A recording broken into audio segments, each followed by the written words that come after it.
In today's video, I'm going to be showing you how to create this morph effect for text in After Effects. So I have these two words, motion and bumble. Why did I choose these words? I was experimenting with this effect and I thought of motion in relation to motion graphics. And then bumble just had the same amount of letters and each letter is different from motion. And this would enable each letter to have something different to morph into. Oh, there it is. There it is. First, I'm going to animate the tracking of each word. Starting with motion, I'm going to click on this arrow here and in the text properties, click this circle arrow in Animate and go to the tracking. I'm going to move the playhead to 1 second in the timeline. This is going to be where the tracking is going to start animating. With the text properties open, I'm going to go down to the tracking amount and create the first keyframe here. Go to 2 seconds into the timeline and in tracking amount, adjust this enough so that you can see there's good amount of space in between each letter. The number will vary depending on your preference. There's no wrong or right number. Now we have the 2 keyframes here. I'm going to select both of them, click and drag over them to select both. Then right-click over one of the keyframes and a list of options will pop up. Go to Keyframe Assistant and Easy Ease. If you press spacebar, you can see that the animation looks smoother than if you were not to add easing and just go with linear keyframes. But I also want to refine the animation and adjust the easing in the graph editor. So go up here and click on this to open up the graph editor. You can see here the motion of the animation is a simple in and out, but what I want to do is adjust the speed at which the animation moves. Let's click at the endpoint here and now you can see this handle appear. Click on the handle, hold it and move it to the left till the spline looks like this. You can see here that the movement goes fast at the start and then as it gets to the end, it is slowing down. Press spacebar to play and you can see this motion. It's subtle but it makes for a better flow of the animation.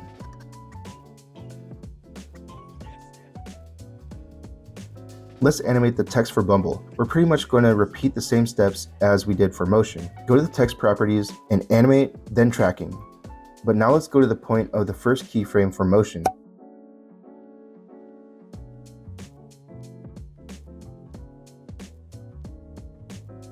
Make sure to be clicked on tracking amount and create a keyframe in the tracking properties for Bumble. Make sure that the first keyframe for Bumble is the same number as the last keyframe for motion, and then the last keyframe for Bumble will go back to 0. And then change them to Easy Ease. Then open up the graph editor and click on this point and move the handle to the right now.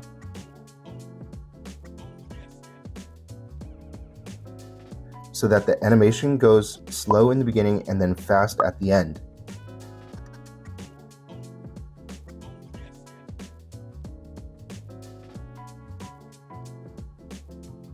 Select the 2 keyframes in Bumble and move them forward so that the beginning keyframe starts where motion ends. Now cut the layer for motion when Bumble starts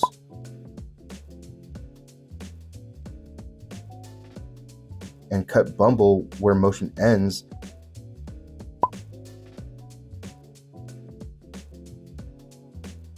This is what the animation of the 2 layers should look like.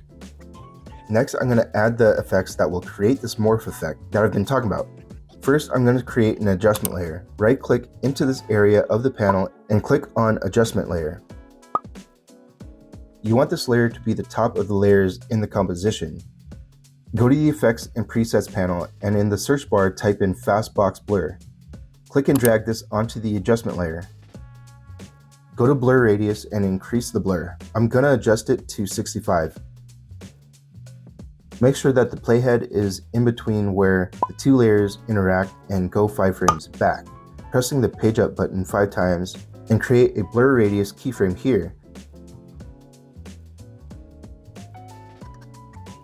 And then from here again, move 5 frames forward now, pressing page down and create another keyframe. These 2 keyframes here are going to be where the blur occurs in the animation.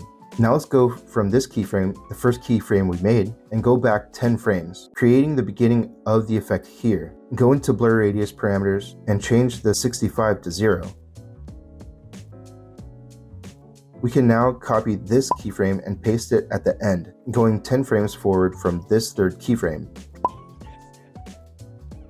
And now if we scroll through the timeline, We go from 0 to 65 blur radius, and from here to here, the blur stays at 65, and then as we continue forward, it goes back to 0. Next, I'm going to add a levels effect that will add to the formation of the blur effect. Same step here, go to effects and presets, type in levels now, and drag this onto the adjustment layer.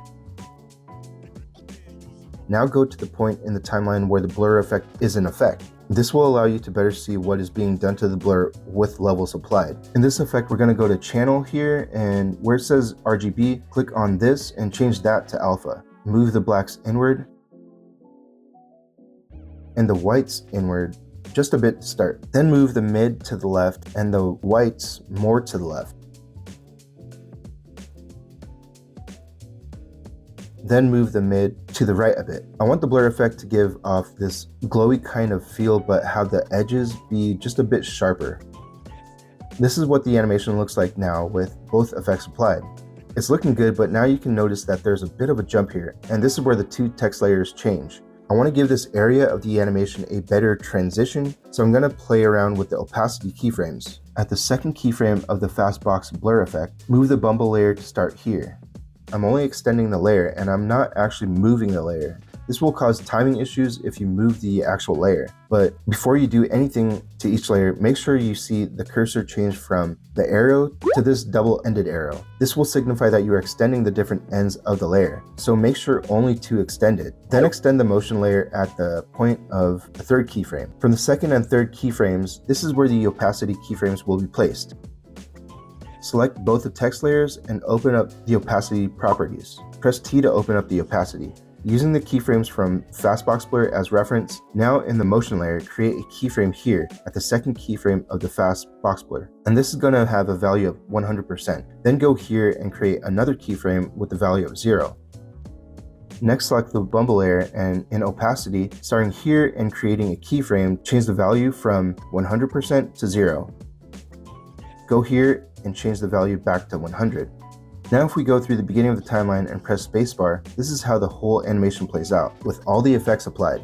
So that's it for today, and another technique to morph your text animation in After Effects. If you found this video helpful, please give it a like and or subscribe to get notified for future videos. And make sure to leave any questions you have in the comments below. Anyways, stay tuned for the next video. And until next time, keep thinking about your next project and just create it. Peace.